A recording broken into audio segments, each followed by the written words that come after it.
Momenti i veçantë i kësaj jave ishte vizita në Vatikan.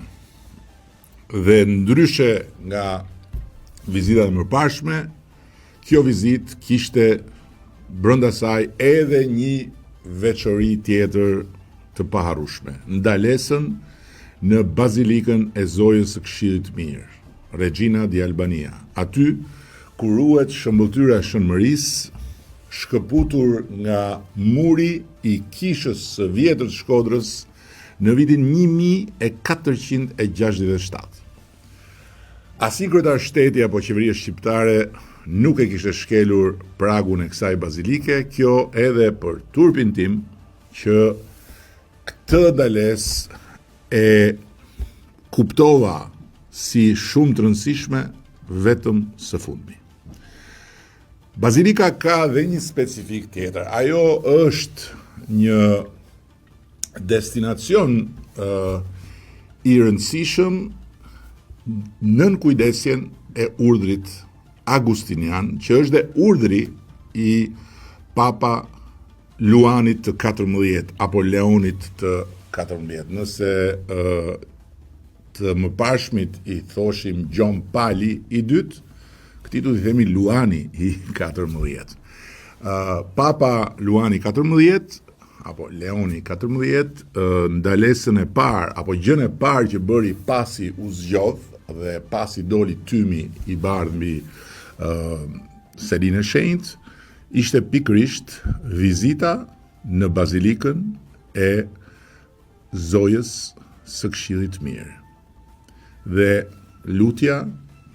përpara pikërisht atij imazhi të ardhur nga Shkodra. Një tjetër moment emocionues ishte edhe qëndrimi në sallën e pritjes përpara audiencës me Papa Luanin e 14, ku u ktheva mbrapa në kohë. Në po atë sallë, në pritje të takimit të paharrueshëm me Papa Franceskun,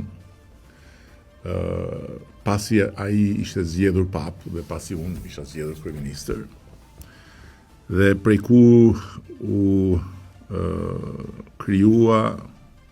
baza e një miqësie të jashtëzakonshme,